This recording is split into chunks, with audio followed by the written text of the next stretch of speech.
نبی پاک صلی اللہ علیہ وسلم کے مدینے آنے سے پہلے ایک شخص تھا، عبداللہ بن ابی سلول اس کا نام تھا۔ تو مدینے والے لوگ اس کو اپنا پیشوا مانتے تھے، اوس بھی خزرج بھی، اس کی تاج پوشی بھی کی، بڑی اس کی منتا تھی۔ جب حضور آ گئے تو اس کا کاروبار بند ہو گیا۔ اب لوگ یہ نہیں سمجھتے کہ میں غلط ہوں، لوگ کسی کے مفادات کو ٹھیس پہنچتی ہے تو مخالفت کرنے لگ جاتا ہے۔ اب اس کے حالات جب خراب ہوئے تو اس نے پتہ کیا کیا، جھوٹ موٹ کا کلمہ پڑھ لیا۔ سمجھ آ رہی ہے باتوں؟ جھوٹ موٹ کا، اور منافقوں کا ایک ٹولہ اس نے تیار کر لیا جس کا قرآن مجید نے سورہ منافقون میں ذکر کیا۔ ایک جنگ کا موقع تھا، نبی پاک صلی اللہ علیہ وسلم تشریف لے گئے تو عبداللہ بن ابی سلول بھی چلا گیا۔ حضرت عمر فاروق رضی اللہ تعالیٰ عنہ کے ایک غلام تھے، وہ پانی لینے کنویں پہ گئے۔ ادھر سے انصار میں سے، چونکہ حضرت عمر کے غلام مہاجر تھے، انصار میں سے ایک شخص پانی لینے پہلے سے آیا ہوا تھا۔ پانی بھرنے میں کوئی اختلاف ہو گیا، جھگڑا ہو گیا، مار کٹائی تک نوبت آ گئی۔ حضرت عمر کے غلام نے کچھ چیز مار دی، اس شخص کو زخمی ہو گیا۔ اس نے پکارا، عبداللہ بن ابی سلول نے سمجھا کہ موقع اچھا ہے، دوڑا ہوا آیا اور آ کر اس نے کہا، انصار مدینہ بھاگ کے آؤ، جلدی آؤ، اور بڑے غلط جملے استعمال کیے۔ کہنے لگا اگر ان لوگوں کو تم اپنا بچا کچا کھانے کو نہ دیتے مہاجروں کو تو آج یہ تمہارے سر پہ نہ بیٹھتے۔ معاذ اللہ، ایسی باتوں پہ کہا کرے، بولے یہ روزمرہ کی گفتگو میں عادت بنائیں، کوئی ایسی بات کرنی ہو تو معاذ اللہ استغفر اللہ کہہ کے کرنی چاہیے۔ اس نے کہا کہ معاذ اللہ اب ان کو بچا کچا نہ دیں تو یہ ہمارے سر پہ نہ بیٹھتے۔ شور کیا اس نے۔ ہمارے ہاں بھی سیانے بندے پنچایت کے لوگ وہ کہتے ہیں تو اس برادری کے بچے سے ہی مار کھا ہے، پتہ ہی نہیں چلا، جا اسے مار کے آ، سر پھاڑا، یہ کار پھوڑ دے اس کا سر، اور دیکھ میں دیکھ لوں گا بعد میں جو ہوگا۔ یہ عقل مند لوگوں کے مشورے نہیں، یہ جاہل لوگوں کے مشورے۔ ناراض نہ ہونا، پر یہ نبی پاک صلی اللہ علیہ وسلم نے فرمایا ہے، حضور کا فرمان ہے۔ یہ کن لوگوں کا کام ہے؟ بول کے بتائیں، بول کے۔ پڑھے لکھے سیانے بندے اس طرح کے مشورے یہ بالکل نہیں دیتے، جاہلوں کا کام۔ پکارا، مہاجر سارے اکٹھے ہو گئے، انصار سارے آ گئے، اور جب انصار آئے تو مہاجرین کو بھی پکارا، مہاجر بھی آ گئے۔ اب وہ گتھم گتھا ہونے لگے تو کسی نے جا کے محبوب پاک کے کان میں کہا، یا رسول اللہ وہاں تو مہاجر انصار لڑنے لگے۔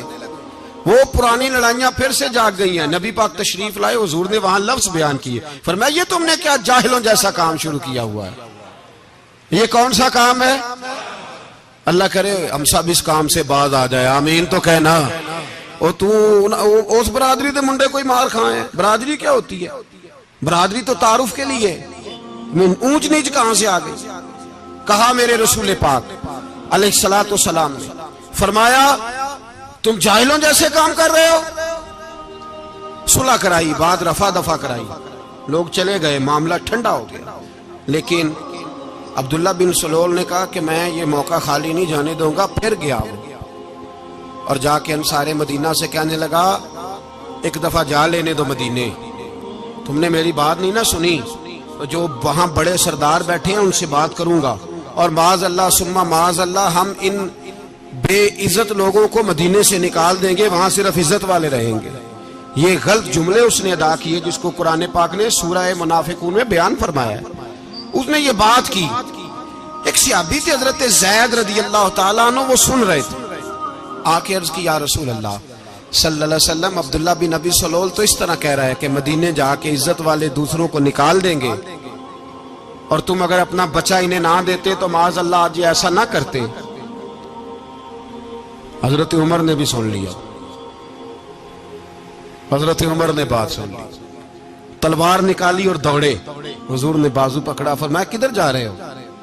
کہا یا رسول اللہ اگر آج سزا نہ دی تو کل اور بات بھی کرے گا، اور اگر آج ایک قتل ہو گیا تو باقی سیانے بن جائیں گے۔ یا رسول اللہ مجھے چھوڑے، میں ماروں گا۔ حضور نے فرمایا عمر چپ کر، وہ جھوٹ موٹ کا کلمہ پڑھتا ہے، لوگ کہیں گے کہ محمد ابن عبداللہ نے اپنے ساتھی مارنے شروع کر دیے۔ چپ کر، حوصلہ کر، صبر کر، دلیری کر۔ حضرت عمر کہتے ہیں میری حضور کے کہنے پر میں ٹھہر تو گیا، پر وہ میرے اندر جو آگ لگی ہوئی تھی ٹھنڈی نہیں ہو رہی۔ کہتے ہیں میں چپ تو کر گیا۔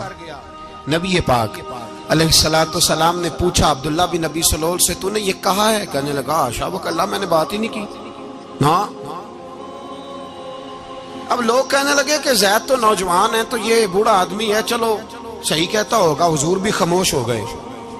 اللہ پاک نے قرآن مجید نازل فرما دیا، فرمایا اللہ نے سن لی ان کی بات جنہوں نے یہ کہا ہے، اور پھر لفظ بڑے حسین ہے، فرمایا یہ کہتے ہم عزت والے ہیں؟ نہیں، وَلِلَّهِ الْعِزَّةُ وَلِرَسُولِهِ وَلِلْمُؤْمِنِينَ، فرمایا عزت تو اللہ کے پاس ہے، اللہ کے رسول کے پاس ہے، اور عزت تو مومنوں کے پاس ہے، مومنین کے پاس عزت ہے۔ یہ قرآن پاک نے سارا مضمون بیان کر دیا کہ عبداللہ بن نبی سلول غلط کہتا ہے اور حضرت زید صحیح کہتے ہیں۔ حضور نے کچھ نہیں فرمایا، جا رہا ہے قافلہ۔ جب مدینے کی سرحد آ گئی نا، حدود مدینہ منورہ کی شروع ہوئی، تو عبداللہ کا اپنا بیٹا، اس کا نام بھی عبداللہ بن عبداللہ تھا، اپنا بیٹا اس کا بڑا مخلص جانثار غلام تھا میرے رسول پاک صلی اللہ علیہ وسلم کا، وہ تلوار لے کے مدینے کی حد پہ کھڑا ہو گیا اور کہنے لگا میرے باپ، تو نے اتنی بے ایمانی کے لفظ کہے کہ میں ان کو نکال دوں گا؟ کہے اپنی زبان سے کہ میں ذلت والا ہوں، رسول پاک کو اللہ نے بڑی عزت عطا فرمائی، کہے ورنہ میں تیری گردن کاٹ دوں گا۔ بول، کہے حضور بھی عزت والے اور نبی پاک کے غلام بھی عزت، کہے اپنی زبان سے، کہے میرے رب کا یہ فرمان ہے وَرَفَعْنَا لَكَ ذِكْرَكَ، حبیب میں خود تیرے لیے تیری شانوں کو بلند فرما دوں گا۔ تو کہا کہے، تو دشمن ہو کے کہنے لگا میرے بیٹے مجھے معاف کر دے، مصطفیٰ تو بڑی عزتوں والے ہیں، ان کے غلام شانوں والے۔ جب بیٹا تلوار لے کے سامنے کھڑا ہوا، شہرت ہوئی، اب نبی پاک نے حضرت عمر کی طرف دیکھا، کہا عمر تیری بات صحیح تھی، اب جو ہوا یہ زیادہ صحیح تھا، وہ میں نے تجھے کہا حوصلہ کر، تدبر کر، وقت کا انتظار کر، یہ صحیح ہوا کہ وہ صحیح تھا۔ تو حضرت عمر فاروق کہنے لگے یا رسول اللہ، میں گواہی دیتا ہوں آپ واقعی اللہ کے سچے رسول ہیں صلی اللہ علیہ۔ اتنی اچھی رائے، وقت فیصلہ کرتا ہے، تدبر سے چلیں، دانائی سے چلیں، علم پیدا کریں، بردباری۔ ہمیں کئی دفعہ سجدہ صاف کرنا پڑتا ہے، ہم جو کہتے ہیں بات اس کے الٹ نکل آتی ہے۔ ہم کسی شخص کے بارے میں کچھ تبصرہ کر بیٹھتے ہیں، کچھ عرصے کے بعد ہمیں پتا چلتا ہے کہ وہ تو ایسا تھا ہی نہیں، ہم نے غلط بات کر۔ ہم بغیر تحقیق کے، بغیر تفتیش کے، حوصلہ نہ ہونے کی وجہ سے، صبر نہ ہونے کی وجہ سے ہم بہت سارے کام کر گزرتے ہیں، پھر ہمیں نقصان ہوتا ہے۔ اپنی زندگی میں حلم نہ چھوڑیں، حوصلہ نہ، لڑائیاں ہوتی ہیں نا گھروں میں، اس کی وجہ خامد ہوتا ہے، بیوی نہیں ہوتی۔ یہ بات گھر جا کے بتانا کہ آج انہوں نے کہا ہے۔ لڑائی کی وجہ کون ہوتا ہے؟ نہ بولو تسی، پر میں تے آنکھ ہی چھڑیا ہے، وہ تو ریکارڈ ہو گیا ہے۔ لڑائی کی وجہ کون ہے؟ جڑے باتیں لڑتے ہیں وہ کوندے ہی نہیں پے۔ وجہ کون بنتا ہے جی؟ کیوں بھلا؟ اس لیے کہ نبی پاک صلی اللہ علیہ وسلم نے فرمایا عورت کی عقل آدھی ہے تو تیری تو پوری ہے نا۔ تو اس کا مطلب ہے لڑائی اگر بچ سکتی تھی تو مرد کی وجہ سے بچ سکتی تھی، گھر میں امن ہو سکتا تھا۔ کہتے ہیں جی یہ بڑی بیوقوف ہے، میری سنتی نہیں۔ تو میں نے کہا جو اس سے بحث کر رہا ہے وہ سیانا ہے؟ بولیں، جو بحث کر رہا ہے وہ عقل مند ہے؟ بندہ تو چلو تھا وہ دانشور، شیکسپیئر، باتیں بعض اوقات اس کی کچھ ایسی ہیں۔ اس سے کسی نے پوچھا تھا عورتوں سے کون جیت سکتا ہے بحث میں، تو اس نے کہا تھا وہ جو ان سے بحث نہ کرے، جو ان سے بحث۔ تو بھائی تو وجہ اس لیے کہ حوصلہ تو نہیں کرنا تھا۔ نبی پاک علیہ السلام نے فرمایا بی بی ٹیڑھی لکڑی ہے، سیدھی کرنے کی کوشش کرو گے تو ٹوٹ جائے گی سیدھی۔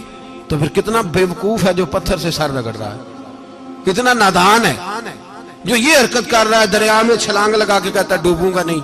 تو بھائی حوصلہ پیدا کرے، علم پیدا کرے۔ بہت ساری ایسی باتیں کرے گی جس میں اشتعال آئے گا، فٹافٹ 3 لفظ طلاق کے دے دیے، اب بھاگا گیا مفتی صاحب کے پاس، او ہو 4 بچوں کا کیا بنے گا؟ اور یہ بات پکی ہے کہ بچوں کو صرف ان کی ماں ہی پال سکتی ہے، ان کی ماں۔ اور بات مجھے نہیں بھولتی